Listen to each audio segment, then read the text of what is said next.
Hanım analar kimi bu dünyadan ciğeri yana yana, sümükleri yana yana. Kardeş o gelen hangisi? Ama Elmira Hanım'ın bir özelliği var idi. Yani hamınız bilirsiniz. Her adamın, her ananın gücü çatmaz. Her ananın gücü çatmazdı ona. Elmira Hanım'ın oğlu şehit olur, Allah ruhunu şad eylesin. Cennettedir inşallah, mütlak şekilde. Özü de balasının yanına gitsin. Amin inşallah. O çerezde verirler. Ve Elmira Hanım'dan 2 ton benzin istenir. O çerezde verirler. Ki oğlumun cenazesi verilsin.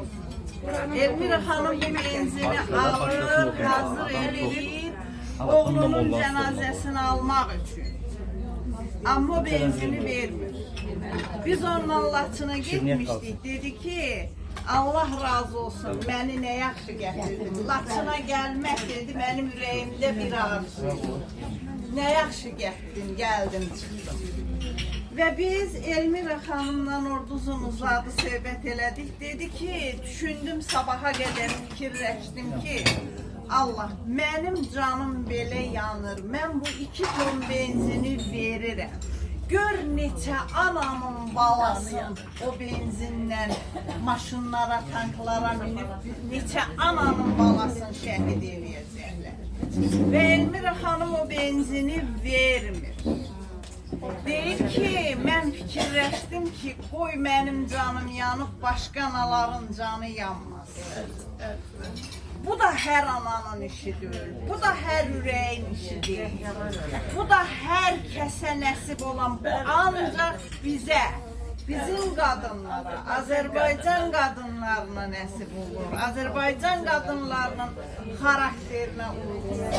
Ben çok xahiş edirəm. Herkes könlünde, dilinde, bak bu an Elmira Hanım'a bir rəhmət olsun. Allah rahmet eylesin. Allah ruhunu şad eylesin.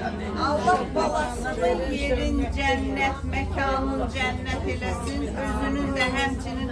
Burada ne kadar şehit anaları var, şehit bacıları var, şehit hanımları var.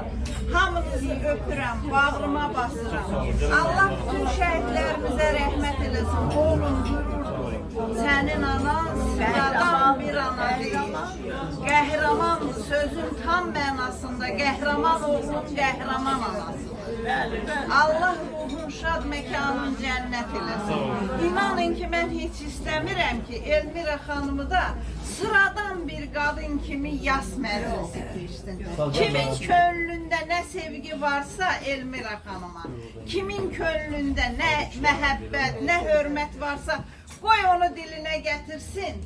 Onun da ruhu şad olsun. O bizim yanımızda. O hemşe bizim kalbimizde olacak, hemşe yanımızda olacak. Biz onu hiç vakit unutmayacağız. İlham hemşe bizim balalarımızla bir yerde olacak. Biz harda olsak, nece olsak, hansı şəraitdə olsak, biz Elmira ananı da, İlhamı da hemşe yanımızda bileceğiz. Ona göre hakikaten o bunu özü kazanır, bu hürmeti özü kazanır. Oradan bir hareketiyle dünyaya bedel bir iş. Bəli, bəli. Dünyaya bedel bir iş gördü. Ve torpağı sen ömrün olsun. Allah rahmet eylesin. Allah canını sağ eylesin. Çok sağ ol ki bak bizi burada yığdın. Rayona giden gene gidecek.